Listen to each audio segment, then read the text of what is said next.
What would you do if you had everything you loved taken from you?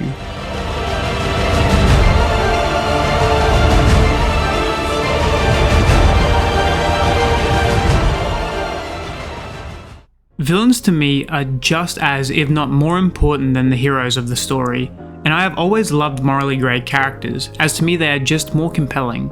And I also love tragic characters, and Trojan X is a story filled with these types of characters, and I love them all. From the struggles Sora faces with her foresight, or the creepy aura of Queen, this story has phenomenally written villains, but today I'll be talking about the best of the lot, and the best villain in Newgen manga, Batista Hoshi. Now, in this video I'll be covering the character Batista as a whole, so there will be very heavy spoilers for nearly every scene he is a part of. First, I'll start by covering his life as a whole. Also, for those new to this series, when I mention something I think someone new to the series wouldn't understand, I'll give a brief explanation in a dialogue bubble in the top right corner. If you would like to avoid spoilers, I suggest you click off now, but if you don't mind or have already read Trojan X, then please enjoy the video.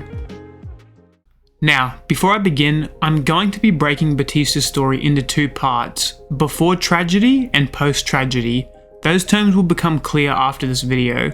So now let's begin with Batista's life before the tragedy. We haven't seen any of Batista's early life. The earliest we see him is on the day Marto tells him that he has to relinquish his powers. She tells him about a nightmare where he will destroy all of them.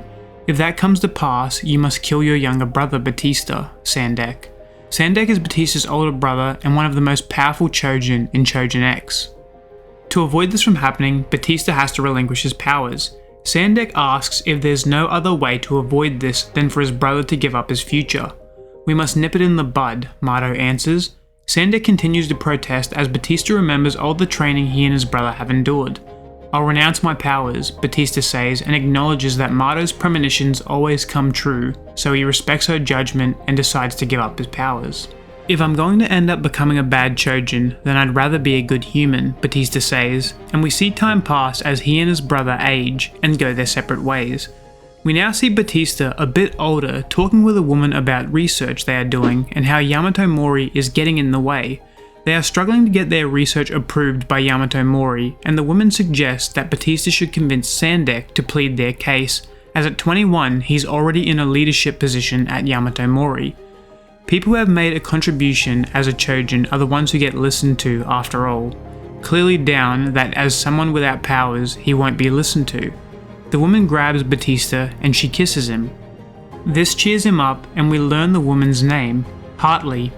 We cut further in time and see Batista working in a lab. Hartley comments on how much he's been working, and Batista feels obligated to help as the Trojan of Yamato Mori risk their lives to keep their city safe. They have to work insane hours and give up a lot of personal time because Yamato Mori doesn't have enough Trojan, and Batista's research is to help humans gain Trojan abilities so that they can share the burden. But fate hates Batista.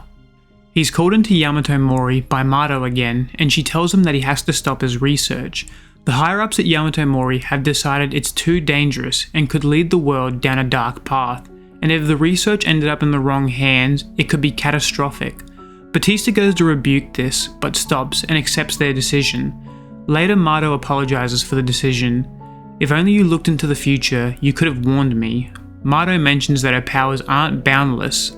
Batista begins to think of how else he can use his time. He breaks the news to Hartley, who doesn't know what to say. Batista then suggests that they take a breather. We see Batista and Hartley enjoying a nice holiday together. As they're on the holiday, Batista gets lost in thought, and Hartley tells him that it doesn't matter what you are as far as I'm concerned, you don't have to be a Trojan or a world-renowned researcher. As long as you're the one I'm here with, that's all I want. We see that Batista has become a mailman. As he delivers letters, Hartley receives some news at the doctor's. Batista is shocked at what she tells him at home, and we learn that Hartley is pregnant. He leaves for work and holds a pendant with her picture in it, and thinks to himself that he needs to save up for their move. As he leaves for work, he sees Marto waiting for him. They catch up for a moment and Batista tells her that he lives a completely normal life, working during the week and going out on the weekend. This is when Marto asks about Hartley. She then asks if she's pregnant, which catches Batista off guard. He asks how she knew that. She then tells him that she knows she's meddling, but he should give up on having a child with her. she had a dream about his family. A nightmare where he will watch his wife and child die during childbirth. The risks during childbirth are much greater between a Chojin and a human. As she continues speaking, Batista cuts her off, telling her to go away. At some point, this has to stop. What right do you have to keep messing with my life? Batista is rightfully furious. He accuses her of stealing everything from him, his Chojin powers, his research that was going to save lives, and now his family. He's furious, telling her that he hasn't been able to do a single thing with his life, and he asks her what she thinks they should do with the child they want. Kill it? He says he finally has a future now, which is something Yamato Mori could never give him. He says that just because she has prophecies doesn't give her the right to manage people's lives. You think knowing the future makes you better than us? He uses his Chojin powers for the first time in years to break the ground in his fury. He tells her once again to leave and that he never wants to see her again. He heads home and embraces Hartley. But we see his nightmare become a reality, as Hartley and their child do die during childbirth, and we see as Batista can only watch, broken. Time passes and we see Batista tying a rope at the edge of a cliff. He thinks about Hartley and how he'll never see her again, as well as his baby, who never even had its first cry. He has wrapped the rope around his neck and walks off the edge, and we see the rope pull taut. We watch as he thrashes and convulses, but the rope snaps, and he questions why he raised himself. He wonders if he really still wants to live. Batista gets up and begins walking, questioning why he's alive when he has nothing to live for. We see Sandek out hunting a Chojin, and Batista notes that even now he's out trying to save lives. As he watches, we see Hare reach towards him. The Hare grabs Batista and pulls him into a cave. This is when Batista meets the Nu. We see the current host of the Nu plead with it that it can still be of use to it, and the Nu begins to separate from the host. The Nu bursts out of the host's body and kills it, as it rambles about a strong scent of despair that it can smell. The Nu tower over him and say that he has become obsessed with despair. It begins to list off all of the ways Batista has tried to take his life. They reveal that they know why he is in such a despair, and they offer to help him steal back his life if he becomes their new host. The Nu discuss the terms with him, and we can see that there's multiple personalities inside of the Nu. If fate is the plot God wrote, then steal the pen and lay waste to the story, the Nu tell him. Batista argues, saying that he doesn't care about the future and that he fought against the premonitions for no reason and that it's pointless. He hates the prophecies that stole his life, but also regrets not listening to them.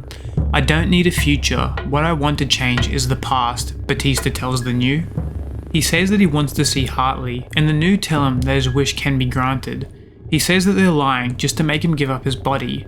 The Nu tell him to see for himself just what power they are capable of. The power they used on him is called Komoku, the Eye of Suffering. The power shows him Hartley as he's seen her throughout his life, from working as colleagues to doctor appointments during her pregnancy, and her face on the day she died. He hears the doctors yell as they try to save her, and the pain is too much and he asks for them to stop. They then tell him to help the Nu gain more power, and then he can wield the power to destroy or restore whatever he wants. They want him to steal the abilities of the current Chojin X, Zora. The Nu tell him that they will cease to be without a body, and give him a blade, asking that if he wishes to gain their power to see Hartley, then he should make a pact with them right now. He thinks of Hartley as he raises his arm. He cuts it off as the Nu tell him he has to become the next Chojin X, and we see this terrifying image of Batista and the Nu joining together. Now that's the first part of Batista's story done, and yeah, it's tragic. I was shocked reading it as you watch everything he loved and cared about get ripped away from him by things completely out of his control. Now as I go into his life after the tragedy, I would like you to remember what happened to him and think just what you would do in his situation. Despite being a side antagonist early in the series, Batista has been present for a majority of the major events in Chojin X's story, starting in Chapter 1. In this part, I will try to move a bit quicker just to give you an idea of how he has been seen throughout the series. In Chapter 1, Batista is seen giving thugs needles that grant them Chojin powers, which involuntarily leads to Tokyo and Azuma getting their Chojin powers when those same thugs attack them later in the first chapter. This kickstarts the story of Chojin X. Now, later after Azuma gains his Chojin powers and accepts them, he is seen on a beach, and this is when we learn about the term Chojin X, which is a Chojin that comes every generation with the power to annihilate the world. As we learn this information and about some of the previous Chojin X's, we see Batista watching Azuma, and this scene carries some heavy foreshadowing for later in the series. Later, the main characters go to a secluded island to work and develop their Chojin powers. They are then attacked by enemy Chojin that push the cast further than we had ever seen them, and at the end of the battle, Batista appears and teleports Tokyo, Azuma, and Ellie to the Tower of Mourning, because Zora wants to meet them. After they awake, he begins to lead them deeper into the tower towards Zora. This is when we learn about Zora's prophecy and how she believes a great calamity will come to destroy their region, and that Tokyo is her beast of prophecy who will save them from this great calamity. This was the most important chapter up to this point, as it sets up the stage for future conflicts and goals throughout the series, and I think it was really fitting that Batista led them to this event. This isn't every time that he's been seen in the manga, but this video would go for much longer if I went over everything he's been involved in. Now I'll be covering the events of the current arc, which is called the Zora Elimination Arc from Batista's perspective, so heavy spoilers ahead. As the battle with Yamato Mori and the Tower of Mourning draws near, we see Batista walking the halls as he thinks over the coming battle, but the Nu becomes restless and tries to break out of his body. He is ridiculed by the Nu, who believe he's failed to achieve the goal they gave him. He uses a syringe to sedate them and collapses thinking about Hartley as he clutches the pendant she gave him. "I'll take you to the place we promised to," he mumbles to himself. Now we cut to the night of the attack, and it quickly turns into a bloodbath with both sides losing heavy numbers, and as the battle rages, Batista is nowhere near the front lines, and he is watching from afar. He notes that he's cooperated with Zora for long enough, but that ends now, and he uses one of his abilities to teleport back into the tower and begins making his way to Zora. He is stopped by Night Bottom, a powerful Chojin who is guarding Zora. He tells Batista that he's unworthy of the mark and he can't enter. Batista activates one of his abilities and brings a mass of debris crashing down on the Knight. They have an intense fight that Batista ultimately wins. We cut to Zora in the throne room. She opens her eye. "I've been waiting for you," she says, and we see Batista standing in front of her. She asks if he has come to steal the mark of the beast. She tells him he's not worthy and already has picked a suitable successor. In her eyes, he doesn't have the makings of a hero to be this generation's Chojin X. Again with this calamity and the beast, Batista replies. Batista reveals that through his experimentation, he has given himself bestial Chojin powers, making him eligible to receive the mark of the beast from Zora. He asks if he's worthy now. He then mentions that he believes fate has pushed him down this path, and that if Zora knew his intentions all this time, why did she keep him by her side? "I beckoned you here because you play a role in getting my successor." Batista replies that she's a pitiable loser. He asks how long she's known he would betray her, and she replies before he was born. She then recounts how she's known about all the tragedies in his life and that it's all gone according to her prophecy. And the script is wrapping up now. Zora turns her followers into beasts and they begin to attack Batista. Batista takes off his mask and welcomes the fight. I love this panel showing off two of the strongest characters we've seen in the series, as Zora tells him that his life was full of highs and lows, all according to a script handed down by heaven, basically making fun of him for having no say in the tragedies in his life. He uses an ability that when you meet his eyesight, you lose all hope and motivation to fight, and we see this ability render Zora's followers helpless as it makes them watch their deepest pain over and over. As the fight continues, we see Batista use a wide variety of abilities that showcase the powers Batista and the Nu have been collecting over the years. After he's done with Zora's underlings, he levitates and goes to attack her, telling her that your time has ended. But he was no match for the former Chojin X, who kills him with ease. We watch as his body falls to the floor, failing to achieve his goal. After this, some time passes as Yamato Mori battle through the tower and lose countless lives just to reach Zora. But they do, and Zora acknowledges that the very organization she created to protect Yamato is now here to kill her. She says that even she doesn't know what will happen next, as this is the last moment she saw in her prophecies, and as Sandek enters the room, he notices Batista's corpse mounted to the wall. Now, I'm not going to spoil everything that happens during this interaction between Yamato Mori and Zora, as I intend to make a video on it, so I'll just quickly summarize. Right before they fight, Tokyo asks everyone to wait, and he has a conversation with Zora, in which after they ask each other questions, they come to an understanding, and I love this conversation as it really shows that it's two groups trying to do what they think is right, and I personally have never been able to dislike Zora. After they finish, Tokyo says that he's willing to take the mark. Tokyo reasons with both sides that it's better than fighting to the death.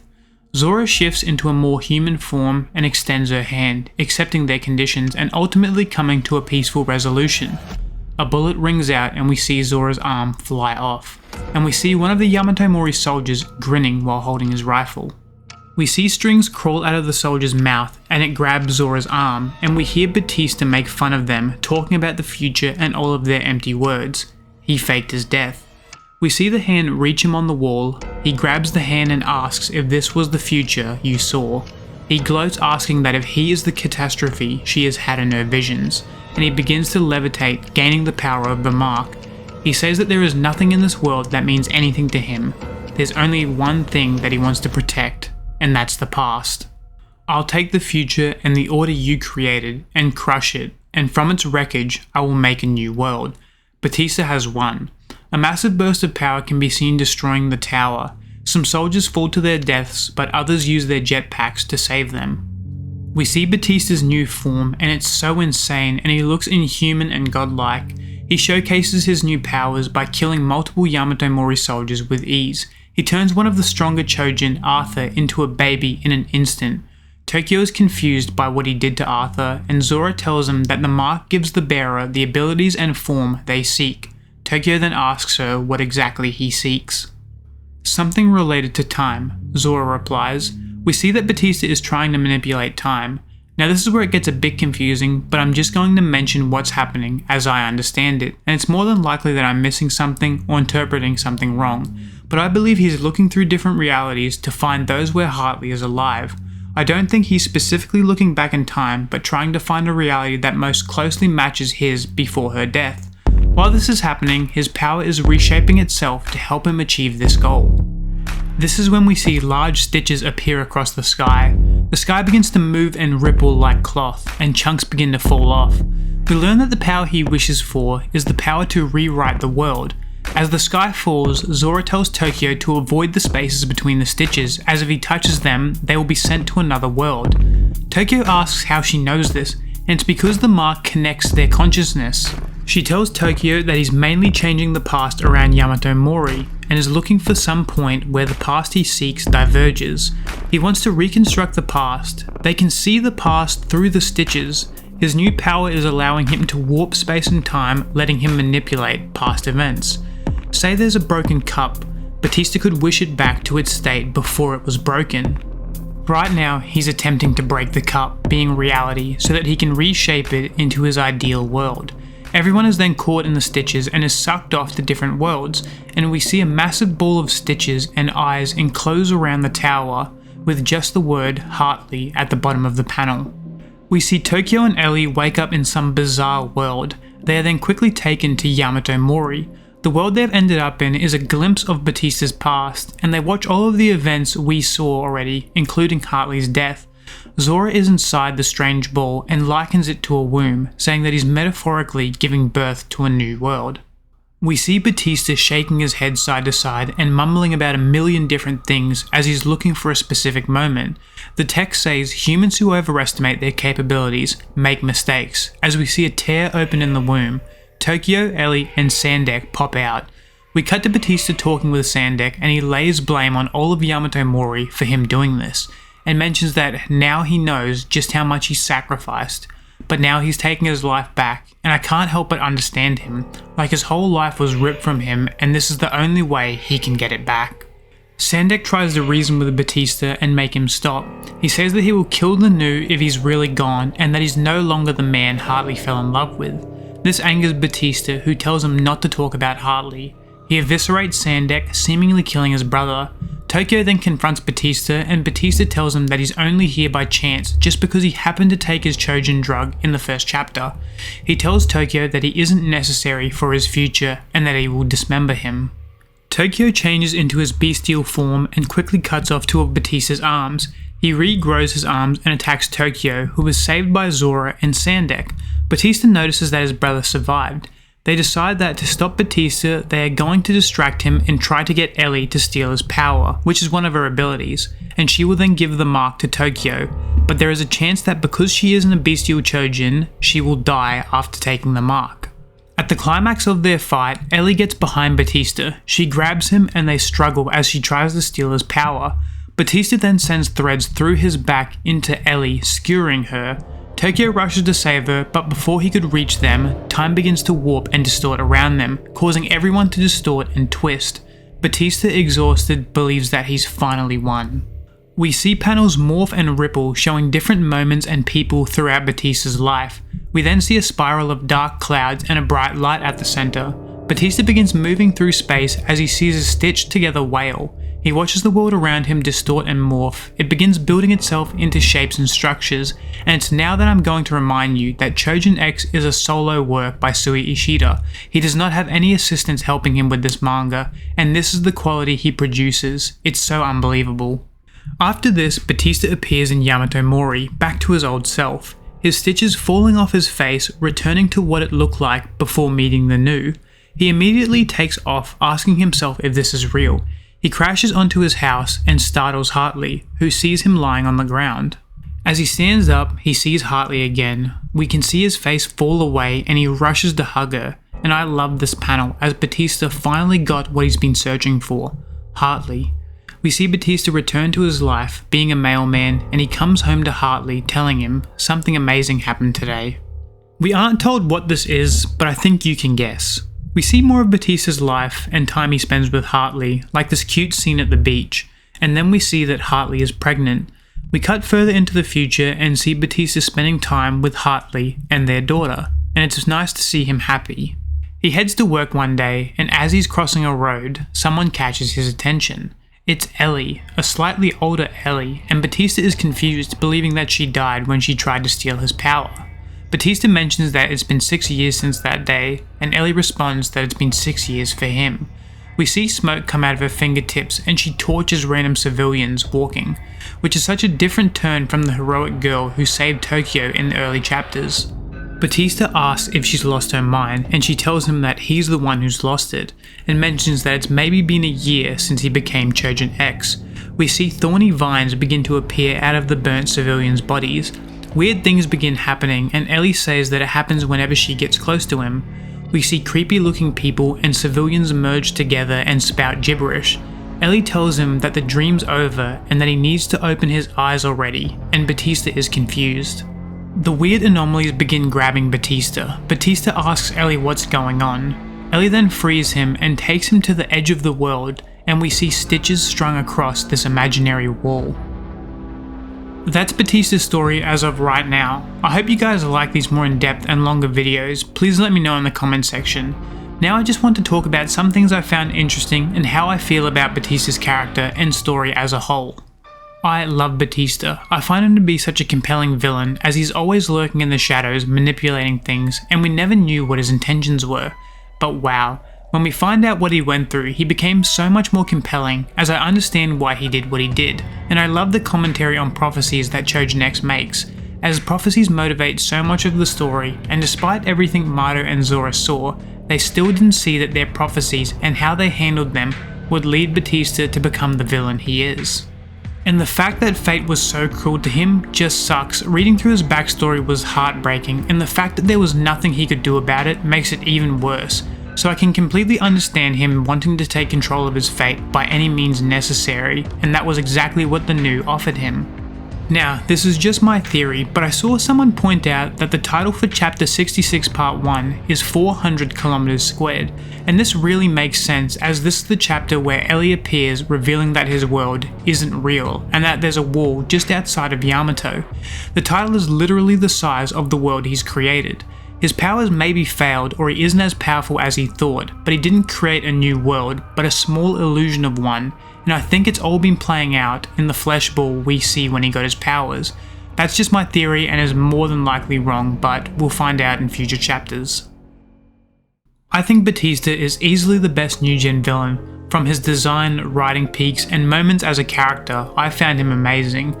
He also created one of the best twists in modern manga, with him attacking Zora and stealing the powers of Chojin X, and I hope that in this video I've introduced you all to a villain and series you want to try for yourselves. Well, that's it for this video. If you enjoyed it, please like and subscribe, and I'll see you in the next one. Bye!